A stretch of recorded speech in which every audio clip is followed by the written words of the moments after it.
And everyone's going to accuse me of rigging Matt's moment this week. This was Matt's idea. Let's go to Matt's moment.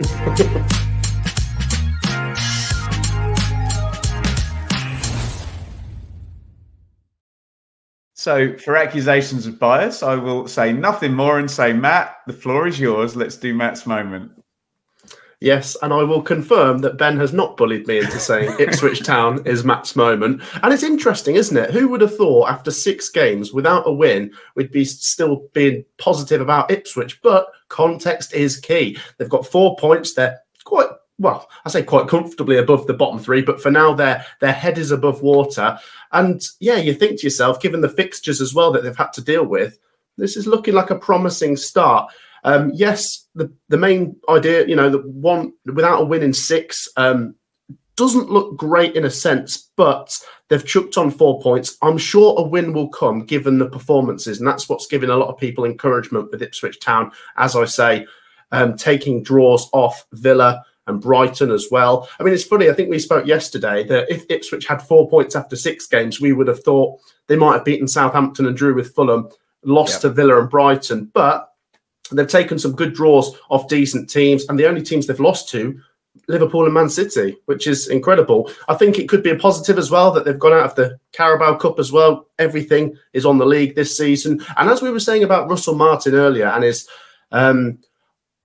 philosophy and how he's going to stick to how he wants to play, you do feel like there's a bit more adaptability with McKenna, and I'm really enjoying what I'm seeing. I mean, when they came up to the Championship from League One originally, not many teams come up and blast themselves straight to the Premier League in today's financial world, but they absolutely went for it. They attacked it, and I did have a few reservations that if they come up to the Premier League and really attack and leave themselves open, as they did sometimes in the Championship, they could get punished. But we've seen them playing well defensively, the 0-0 draw at Brighton, hanging on in there when they can and knowing when to attack and when to sit off a little bit. In games like we said against Villa, that recent game, 2-2 at the weekend, they went 1-0 up, they go 2-1 down against a team that's absolutely flying, and it's about staying in the game and taking your chance when it came. And Delap, wow, what a goal that second one was. And yeah, having a look at the table, you can see Ipswich Town up to 15th.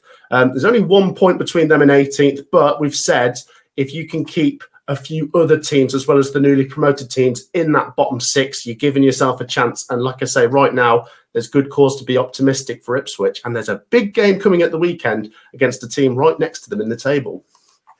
Yeah, very well put. It's really difficult at the moment because until Ipswich win a game, that argument point is always a valid one, isn't it? So as much as somebody could not have seen a minute of Ipswich this season and look at the table and go, they're no good, they haven't won. And you know, I get things tweeted to me. Some of them I think are fair. Some of them are obviously people just trying to pull your team down or whatever, saying, "Oh, you gotta beat this team, you got to beat that team."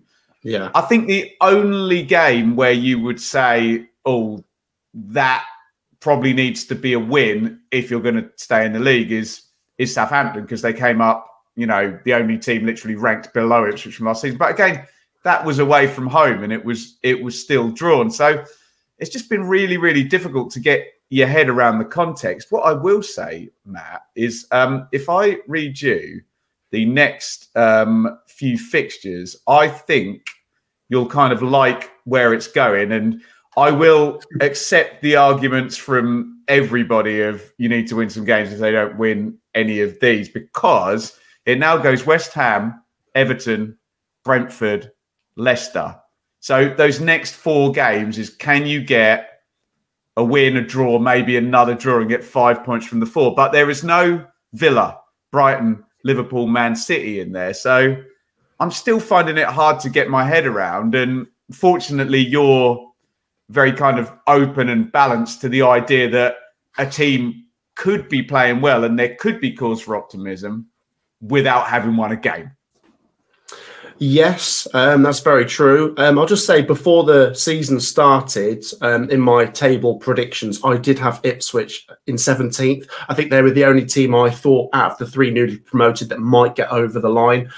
Is there a little bit of blind faith? Potentially, because I'd like to see a team that's not been in the Premier League for some time do well. But I also have been so impressed with the journey. I also, at the time, thought Leicester would be getting a points deduction. Now it looks like they won't. And I'm not going to say that completely changes how I see things, but I think the main thing for Ipswich Town is I just look at that club and everything screams positivity, because you've had back-to-back promotions. And like you say, if you look at these games, Liverpool 2-0 defeat. It's great to be back in the Premier League. You've lost to a team that's now top of the table. It's not the end of the world. Man City 4-1. Okay. I mean, you got a goal. That's, it's not the end of the world. And then was it Fulham after that, which is a decent point, first point of the season. The Southampton one, on paper, looking at those six, was the most winnable. But the last-minute goal, like I say, meant that Ipswich Town fans were walking out of St Mary's, having a party.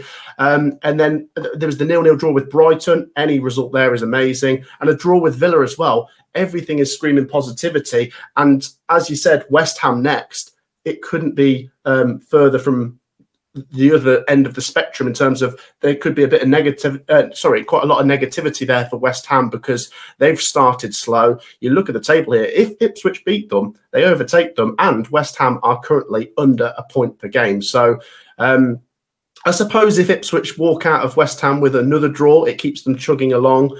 But yeah, you don't want to draw, and then say you lose the Everton game, and then it's like, oh, because then it takes a sudden dip. So you need to get that that first win, preferably before the next defeat, given the opposition that you've got coming up here. I mean, 4 massive games, you've got to say. We do get 1 or 2 people saying, oh, you can't talk about a relegation battle in September and October. You're kidding yourself if you don't think it's as important now as it is in May. It's some of these teams are going to be down there at the end of the season. That is a matter of fact.